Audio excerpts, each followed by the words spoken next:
ওগো, আমাদের তো অভাব অনটন কাটছেই না, এর মধ্যে তুমি কোনো কাজও পাচ্ছ না।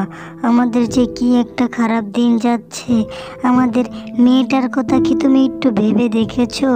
ওরও তো সামনে একটা ভবিষ্যৎ আছে। এইসব টেনশনে তো আমার ভালো লাগছে না, আর কিচ্ছুই ভালো লাগছে না আমার। কি করব বলো, জীবনে তো আর কম কাজ করিনি আমি। মাইশের গোলামি করতে করতে আমার জীবনটা শেষ হয়ে গেল। আর মাইশের টাকা তো গোনা টাকা, এই টাকা দিয়ে তো সংসারই চালাইতে পারি না।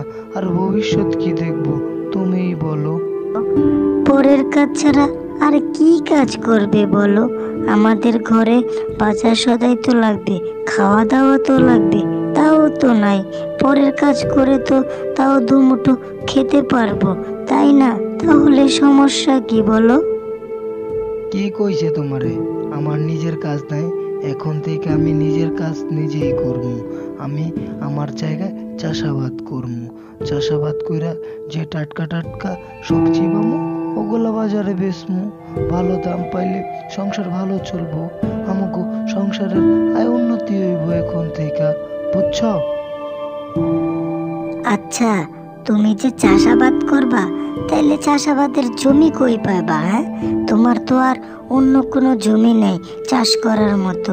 তাহলে তুমি চাষটা কিভাবে করবে? সেই তো পরের জমিতেই যেতে হবে। তাহলে সেই লাভটা কি হবে বলো তো, আমাকে বোঝাও। আরে, আমাকে বাড়ির সামনে এই যে উঠান দেখতেছো না, এই উঠানে অনেক জায়গা। এইখানে আমি চাষাবাদ করব। তুমি কোনো টেনশন করো না। দেখো, অনেক ভালো চাষাবাদ হবে এখানে। এখানে যা হবে তা দিয়ে আমাদের সংসার ভালোভাবে কেটে যাবে। তুমি আর কোনো টেনশনই করো না তো। দেখো এবার আমি কি করি। এই উঠোনটাকে আমি আমার চাষের জমি বানিয়ে ফেলবো একদম। বাবা, বাবা, আমি ইলিশ মাছ দিয়ে ভাত খাবো। আমাকে ইলিশ মাছ এনে দাও। সবাই ইলিশ মাছ দিয়ে ভাত খাচ্ছে, আমাদেরকে কেন তুমি ইলিশ মাছ এনে দিচ্ছ না বাবা? আমি ইলিশ মাছ খাবো, আমাকে এনে দাও। ইলিশ মাছ তোর বাবা কোথা থেকে পাবে? ইলিশ মাছের যে দাম, আমরা তো 3 বেলা ঠিক মতো খেতেই পারি না, আবার ইলিশ মাছ! তুই অন্য কিছু খাস মা, আমি তোকে পিঠা বানিয়ে দেবো নে, তালের পিঠা। হ্যাঁ, তুই এগুলো নিয়ে মা আর কান্নাকাটি করিস না। যা, তুই খেলতে যা, যা তো মা। মারে, তোরে আমি ইলিশ মাছ খাওয়ামু, কিন্তু তুই আমার কাজে সাহায্য করবি সব সময়। আমি এখানে চাষাবাদ করব, তুই আমার লগে আমার কাজে সাহায্য করবি। তাইলে তোরে আমি বড় ইলিশ মাছ খাওয়ামু রে মা। তুই আমার একমাত্র মাইয়া, তোর লিগে তো আমার জীবনটাই দিয়ে দিমু। আর ইলিশ মাছ, তুই কোনো টেনশন করিস না মা, আমার কাজে খালি সাহায্য করিস। আচ্ছা ঠিক আছে বাবা, আমি তোমার কাছে সাহায্য করব। কি মজা, কি মজা, ইলিশ মাছ খাবো, কি মজা, কি মজা। হা হা, কি মজা, কি মজা, আমরাও ইলিশ মাছ খাবো, কি মজা।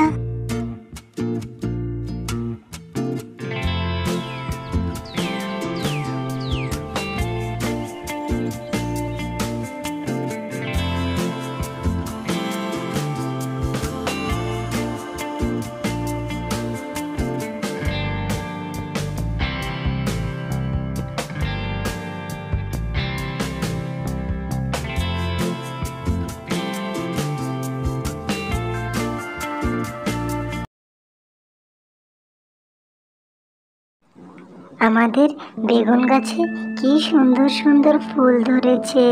কি যে শান্তি লাগছে দেখতে, কি যে ভালো লাগছে।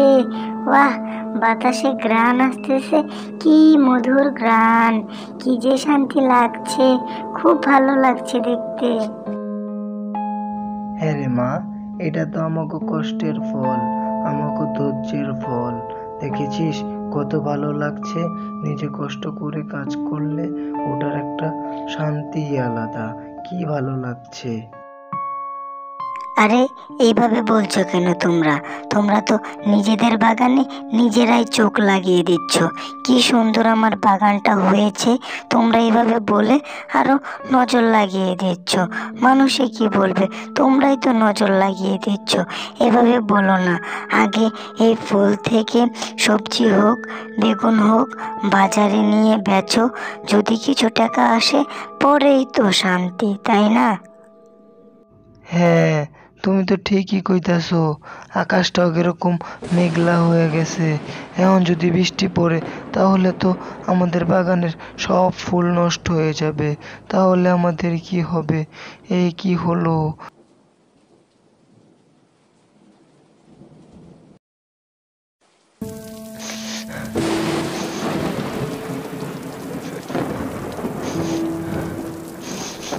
কি রে টুসিমা, তুই কাঁদতাছিস কে? হ্যাঁ, বৃষ্টি পড়তাছে, ফসল নষ্ট হয়ে যাইব তাই? আরে আমাদের তো এই সামান্য ফসল, আরো মানুষের কত ফসল নষ্ট হইতাছে, তাইলে কি কানলে হইব ক? এখন যদি আমরা নিজেরা কান্দি কষ্ট করি তাইলে কি আমার ফসল ফিরাইব? আমাকে আবার ভালো করে কষ্ট করতে হইব। আর তোর ইলিশ আমি আর তোর বাপ মিল্লা তোর ইলিশের ব্যবস্থা করব, তুই কান্দিস না।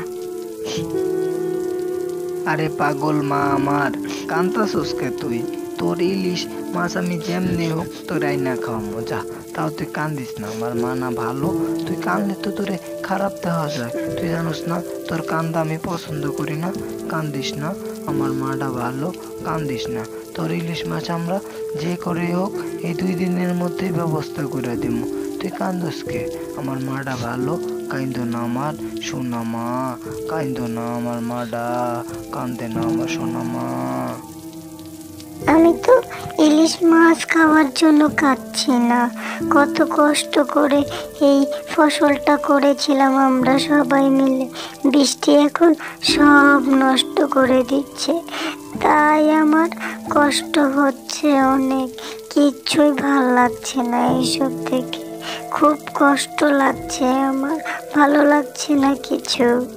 আরে পাগল মেয়ে আমার, ধৈর্য ধর। আল্লাহ যা করে ভালোর জন্যই করে।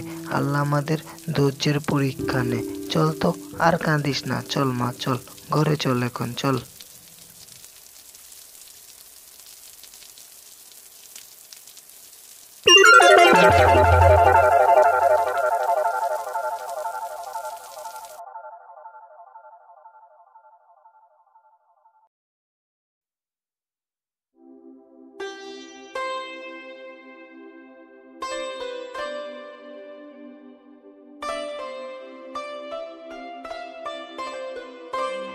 হায় আল্লাহ, এ আমি কি দেখছি? এ তো চোখ কপালে ওঠার কাণ্ড। এটাও কিভাবে সম্ভব? বেগুন গাছে ইলিশ মাছ! এ তো অবাক ব্যাপার। আল্লাহ, এটা আমি কি দেখছি? নিজের চোখে তো বিশ্বাসই করতে পারছি না। এও সম্ভব? বেগুন গাছে কিভাবে ইলিশ মাছ হয়? কত বড় বড়, কত সুন্দর সুন্দর ইলিশ মাছ হয়েছে। দেখেই তো মন শান্তি হয়ে গিয়েছে। সবই আল্লাহর নিয়ামত, সবই আল্লাহর লীলা খেলা। তা যা, তাড়াতাড়ি আমার বউ আর বাচ্চাকে ডাকি। ওরা দেখো, কই গো, তাড়াতাড়ি আসো, দেখে যাও কি হয়েছে।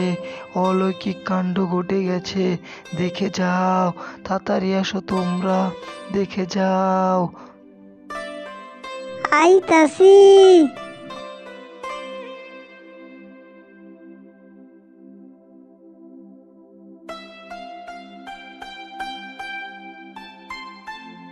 এটা কিভাবে সম্ভব? হ্যাঁ, বেগুন গাছে ইলিশ মাছ হয় নাকি কখনো? হ্যাঁ, এ তো অবাক কাণ্ড। কত বড় বড়, কত সুন্দর সুন্দর ইলিশ মাছ হয়েছে। যাক, এখন আর আমাদের কোনো টেনশন নাই। এই ইলিশ মাছ বেচেই আমাদের পরিবারের সচ্ছলতা ফিরে আসবে। কি যে ভালো লাগছে দেখতে, কি সুন্দর সুন্দর ইলিশ মাছ! বাহ, খুব শান্তি লাগছে। এ তো আল্লাহ আমাদেরকে খুশি করে দিয়েছে। হ্যাঁ গো, এ তো সবই আল্লাহর উপরে ভরসা ও বিশ্বাস রাখার ফল। দেখেছো, আল্লাহ আমাদেরকে খুশি করে দিয়েছে। খুব শান্তি লাগছে এসব দেখতে। হ্যাঁ বাবা, তুমি ঠিকই বলেছিলে।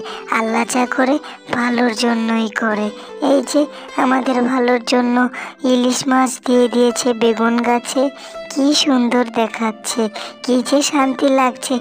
এখন মন ভরে ইলিশ মাছ খাবো। কি মজা, কি মজা, কি মজা, কি মজা। টুরুরু টুরুরু টুরুরু টুরুরু টাটা টাটা টাটা।